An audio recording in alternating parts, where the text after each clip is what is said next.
हाय दोस्तों, मेरा नाम मोहित है और आप देख रहे हैं मेरा चैनल मोहित डिकोड। तो अब हम बात करेंगे अपने नेक्स्ट टॉपिक के बारे में, जिसका नाम है use action state. Use action state hook react 19 में इंट्रोड्यूस हुआ था। ये एक बहुत ही पावरफुल हुक है अगर बात करें फॉर्म हैंडलिंग की। तो जैसे आप फॉर्म सबमिट करते हैं तो सबमिट में ऑन सबमिट पे जो भी आप लगाते हो, जो भी एक्शन आप लगाते हो, ये एक्शन इनबिल्ड होता है इसके अंदर। ये एक्शन परफॉर्म अलग से कोई ऑन सबमिट लगाने की जरूरत नहीं होती। इसी के थ्रू आप सबमिट परफॉर्म भी कर सकते हो, इसी के थ्रू आप एरर हैंडलिंग भी कर सकते हो, इसी के थ्रू आप डेटा बैकएंड को भेज सकते हो। बैकएंड से डेटा सिंपलेस्ट वे में और कोड को बहुत ही सिंपल तरीके से लिखा जा सकता है। मैं एक डेमो दिखाता हूं आपको। जैसे कि फॉर एग्जांपल आपने इन दोनों में कोई फिल नहीं करा और डेटा सबमिट कर दिया बैकएंड को। जैसे बैकएंड को डेटा सबमिट करा, फॉर्म ग्रे हो गया, तो इसमें एरर भी आ गया। देखो, please fill in all the detail. अगर आप डिटेल फिल कर देते हो, फॉर एग्जाम्पल मैंने मोहित फिल करा, यहाँ पे गुड फिल करा और मैं आप सबमिट कर देता हूँ, तो अब थोड़ा सा इंतजार करो, बैकएंड को डेटा गया, thank you Mohit for your feedback और गुड। जो भी था बैकएंड से मेरे को रिवर्ट भी आया, बैकएंड से मेरा डेटा भी गया और मेरी फॉर्म हैंडलिंग भी हुई, एरर हैंडलिंग भी हुई। यूज एक्शन स्टेट हुक ने सब चीज मेरे लिए परफॉर्म करके मेरे को दे दी। तो ये फॉर्म हैंडलिंग के लिए बेस्ट हुक है जो रिएक्ट 19 में डेवलप हुआ है। तो ये कह सकते हैं use state plus use effect का कॉम्बिनेशन है यूज एक्शन स्टेट। तो आज के लेक्चर में मैं यही आपको बताने वाला हूं कि यूज एक्शन स्टेट को हम कैसे यूज कर सकते हैं विद एग्जांपल, और इसका यूज करने के क्या क्या फायदे होते हैं, और इंटरव्यू क्वेश्चन जो है मैं पिन कमेंट में आपको प्रोवाइड करा दूंगा। ये मेरी रिएक्ट 19 की फुल प्लेलिस्ट है। इसका यूआरएल मैंने ऑलरेडी इस वीडियो के डिस्क्रिप्शन में ऐड किया हुआ है, वहां जाके आप चेकआउट कर सकते हैं। और जिस चीज के लिए भी आप प्रिपेयर कर रहे हो, इंटरव्यू प्रोस्पेक्टिव के लिए भी या फिर अपनी नॉलेज बढ़ाने के लिए, ये डेफिनेटली आपको हेल्प करेगी हर चीज में। तो चलते हैं अपने वीएस कोड पे और कोड करते करते समझते हैं कि यूज एक्शन स्टेट हुक को आप कैसे यूज कर सकते हैं अपने रियल वर्ल्ड प्रोजेक्ट में। ठीक है, वीएस कोड में जाने के बाद मैंने app.js में एक h1 टैग में कुछ टेक्स्ट रखा हुआ है। तो सबसे पहले एक फॉर्म बना लेते हैं। जैसे कि मैंने आपको वीडियो स्टार्टिंग में बताया था, फॉर्म को एक्शन को हैंडल करने के लिए, फॉर्म के एरर हैंडलिंग के लिए, ये फॉर्म की सब किसी के लिए यूज एक्शन स्टेट हुक जो है रिएक्ट 19 में इंट्रोड्यूस हुआ है। तो इसलिए फॉर्म बनाना जरूरी है। इसके अंदर इसमें एक्शन लिख दो। एक्शन में एक नाम लिखना है, जिसको लिख लेता हूँ form action. Simple form action एक नाम लिख लेता हूँ नॉर्मल अभी के लिए। अभी मैं बताऊंगा इस फॉर्म एक्शन का क्या यूज होगा, अभी इतना लिख लेते हैं। इसके अंदर एक इनपुट टेक्स्ट बनाते हैं, इनपुट टेक्स्ट, जिसका नाम रख लेते हैं, यहाँ से क्लियर कर देते हैं सबको और यहाँ भी क्लियर करते हैं। एक मैंने इनपुट टेक्स्ट बनाया जिसमें टाइप टेक्स्ट रखा, उसका नेम रखा नेम, और एक प्लेस होल्डर लग दिया एंटर योर नेम, और एक सबमिट बटन बना लिया नॉर्मली। नेम के नीचे एक टेक्स्ट एरिया और बना लेते हैं, टेक्स्ट एरिया। तो इसमें इसका नेम में मैसेज रख दिया, प्लेस होल्डर में एंटर योर मैसेज रख दिया। टेक्स्ट एरिया सेल्फ क्लोजिंग भी बन जाता है, इसलिए इसके बाद ही इसको बंद भी कर सकते हैं। ठीक है, और इसके नीचे अभी इसको चला के देख लेते हैं कि अभी हमारा कोड कैसा दिख रहा है। नॉर्मल देख लेते हैं कैसे दिख रहा है। अभी नहीं दिखेगा, ये हटा देता हूँ मैं। एक्शन अभी मैंने कुछ परफॉर्म नहीं करा है, इसलिए फॉर्म के अंदर अभी एक्शन नहीं लिखते। अभी बस देख लेते हैं कैसा दिख रहा है। थोड़ा सा मैशी सा लग रहा है, इसको ठीक सा कर लेते हैं। अब ये करते हैं, इसके नीचे एक br टैग लगा लेते हैं। br टैग से एक लाइन ब्रेक मिल जाएगा, तो थोड़ा सा फॉर्मेट हमारा अच्छा हो जाएगा। तो इसके नीचे भी एक br टैग लगा लेते हैं, 2 br टैग। इनको कॉपी कर लेते हैं अभी के लिए, कॉपी करके इसके नीचे भी लगा देते हैं। अब देखेंगे तो थोड़ा हमारा टेक्स्ट जो है ठीक दिख रहा है। एंटर यहाँ नेम या आएगा, यहाँ पे फीडबैक लिखेंगे और यहाँ पे सबमिट कर देंगे। एंटर योर फीडबैक भी लिख लेते हैं, थोड़ा सा अच्छा लगेगा। यहाँ भी फीडबैक लिख लेते हैं। ये फीडबैक कॉलम बनाया है मैंने, ये नेम कॉलम बनाया है और ये सबमिट बनाया है। अभी के लिए सिर्फ यूआई मैंने कंप्लीट कर लिया। अब इसके नीचे ना एक पी टैग और रख लेते हैं। पी टैग में बताऊंगा किसके लिए यूज कर रहे हैं, अभी कुछ नहीं करते, इस पी टैग को ब्लैंक रख लेते हैं। अब क्या करते हैं, यूज स्टेट हुक को यूज करते हैं। तो पहले लिख लो कॉन्स्ट। यूज स्टेट हुक में 3 स्टेट होती हैं, 3 स्टेट बोलो या फिर 3 पैराम बोलो या फिर 3 एक्शन बोलो। 3 एक्शन परफॉर्म करता है ये। पहला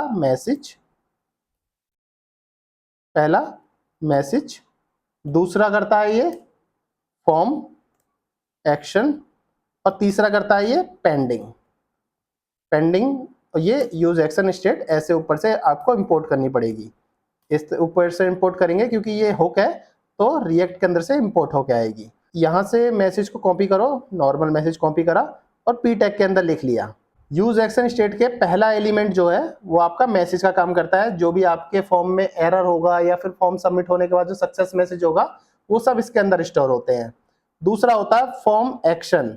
फॉर्म एक्शन जो होता है, फॉर्म के बाद जो आप एक्शन परफॉर्म करोगे उसके लिए है, जैसे कि ऑन सबमिट, इस सब के लिए ये एक्शन परफॉर्म करता है। तो इसलिए मैंने फॉर्म एक्शन को यहाँ लिखा और मैसेज को यहाँ लिखा। तीसरा होता है पेंडिंग। पेंडिंग इसलिए जब तक फॉर्म बैकएंड तक नहीं जाता, जब तक वो पेंडिंग रहता है। बैकएंड को फॉर्म सबमिट होने के बाद वो पेंडिंग फॉल्स से ट्रू हो जाता है, इसलिए ये मैं करूँगा यहाँ पे डिसेबल। डिसेबल्ड के अंदर यहाँ पे पेंडिंग रख लेंगे कि जब तक बटन डिसेबल रहे, जब तक बैकएंड को ना चला जाए, जब बैकएंड पे डेटा चला जाएगा तो ये इनेबल हो जाएगा और ये हमारा पेंडिंग का काम करेगा। तीनों यूज करने सीख गए आप। मैसेज में डेटा आएगा, इसमें एक्शन परफॉर्म होगा, इसमें जो स्टेट होती है ट्रू और फॉल्स के बेस पे हम सबमिट बटन को कलर या डिसेबल इनेबल कर सकते हैं। और भी बहुत सारे काम होते हैं, इसका टेक्स्ट चेंज कर सकते हैं, सबमिट को सबमिटेड लिख सकते हैं टर्नरी ऑपरेटर से, और भी ज़्यादा चीजें होती हैं, आप परफॉर्म करके देख लेना। अभी के लिए मैंने तीनों का बता दिया, तीनों जो इसमें एक्शन है वो क्या क्या परफॉर्म कर रहे हैं। अब क्या करता हूं मैं, इसके अंदर भी दो पैरामीटर रखता है ये। एक होता है सबमिट कुछ भी लिख सकते हो, सबमिट एक्शन या फिर कुछ भी, सबमिट फीडबैक, आपके ऊपर नाम है। मैं सबमिट फीडबैक रख लेता हूं। और इसका दूसरा पैरामीटर जो होता है इसके स्टेट को डिफाइन करता है।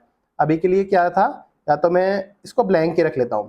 देखो ये तो डिफाइन कर रहा है इसके मैसेज को, डेटा को। अभी स्टार्टिंग में ये ब्लैंक है और ये सबमिट फीडबैक ये फॉर्म एक्शन को रिप्रेजेंट करता है।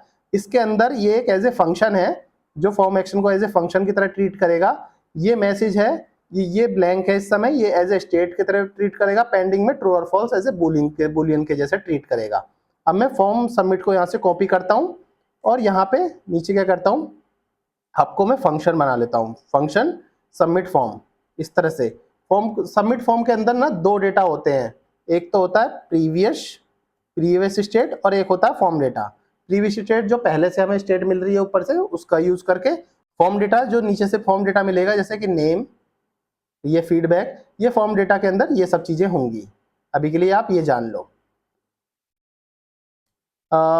अभी इसके अंदर क्या करता हूँ मैं, एक कॉन्स्ट लिखता हूँ जिसमें से अब नेम उठाना है। नेम में फॉर्म डेटा से मैं एक नेम उठा लूंगा। अभी ये क्या करता हूँ, इतना अभी इसके लिए हटा लेता हूँ, इतना समझाता हूँ आपको पहले। एक वेरिएबल बनाया नेम, इसमें फॉर्म डेटा से मैंने गेट नेम उठा लिया। गेट नेम मतलब ये नेम, तो ये इसकी जगह हो गया नेम की जगह नेम। और यहाँ से मैंने एक फीडबैक रखा दूसरा, और इसके फॉर्म डेटा से मैंने गेट उठा लिया फीडबैक। अभी दो चीज मैंने यहाँ से उठा ली, इसकी हेल्प से, फॉर्म डेटा की हेल्प से मैंने इनकी डेटा जो थे फॉर्म के अंदर, इनके नेम उठा लिया दोनों का। ठीक है, इतना आपको समझ आ गया होगा इजिली। अब क्या करता हूं मैं, एक ये लगा लेता हूं नॉर्मल इसका इतना, अगर नेम और फीडबैक में कोई डेटा होगा तो हमें ये रिटर्न कर दो, और अगर डेटा नहीं है तो रिटर्न कर दो please fill the all the field. ठीक है, अब मैंने इतना इसको लॉजिक लगा लिया। ये लॉजिक आप सबको समझ आ गया होगा। डेटा अगर इनके अंदर कोई डेटा होगा तो ये वाला चलेगा, और ये चलने के बाद जो इसके अंदर जो मैसेज है, मैसेज जो अभी ब्लैंक था यहाँ से, इस ब्लैंक में ये डेटा फिल हो जाएगा अगर इनके अंदर कुछ होगा। अदरवाइज फेलियर आएगा, कुछ एरर आएगा, तो ये डेटा इस मैसेज के अंदर जो भी ब्लैंक है इसके अंदर मैसेज में फिल हो जाएगा। अब इतना है, चला के देखते हैं। मैं लिखता हूँ यहाँ पे मोहित, और यहाँ पे लिखता हूँ फीडबैक देता हूँ गुड। जैसे मैं सबमिट करूंगा तो देखो तुरंत के तुरंत आ गया डेटा, और जैसे कि मैं दोबारा सबमिट करूंगा तो प्लीज फिल द डेटा। देखो एरर हैंडलिंग हमारी एकदम जबरदस्त चल रही है, पर ये डिसेबल नहीं चला। और इतनी जल्दी फॉर्म डेटा थोड़ी सबमिट होता है, थोड़ा सा एपीआई की तरह लुक एंड फील आना चाहिए। तो एक फेक एपीआई की तरह मैं इसको बना देता हूँ। इसके आगे क्या लिखता हूँ, एसिंक अवेट। अभी मैं आपको एसिंक्रोनस डेटा बना रहा हूँ बेसिकली, इससे आपको ऐसे लुक एंड फील होगा कि आप एसिंक उसकी तरह एपीआई की तरह ही वर्क कर रहे हैं। तो देखो मैंने एसिंक बनाया फंक्शन को, और अवेट लिख के इसके अंदर एक प्रॉमिस लिख लिया। अवेट के अंदर मैंने एक न्यू प्रॉमिस लिख दिया, इसमें सेट टाइम आउट लगा दिया, और सेट टाइम का अंदर मैंने 2000 मिली सेकेंड लगा लिया, मतलब 2 सेकंड के अंतर से मेरा डेटा आए। तो अभी जाके चेक करें दोबारा से, इसको रिफ्रेश करते हैं, और यहाँ पे लगाता हूँ मोहित, सिंपल मोहित, और यहाँ पे लिखता हूँ गुड। अब देखना डिसेबल हो गया मेरा बटन, और डेटा आने में 2 सेकंड लगा, डेटा आ गया। ऐसे ही मैं दोबारा सबमिट करता हूँ तो फिर डिसेबल हो गया। अब ये मेरे को एरर दे देगा, please fill all the fields. तो ये मेरा एरर हैंडलिंग देखो, सिंपल एक मैसेज से मेरी दोनों एरर हैंडलिंग हो रही हैं, और एक इतना डिसेबल लिखने से मेरा सबमिट का बटन डबल क्लिक प्रिवेंट कर रहा है। डबल क्लिक 3 बार 4 बार क्लिक करना पड़े, ये सब प्रिवेंट कर रहा है। तो ठीक है दोस्तों, अभी के लिए इतना ही। मेरी वीडियो अच्छी लग रही हो तो लाइक करें, सब्सक्राइब करें, अपने दोस्तों के साथ शेयर करें। Thanks for joining.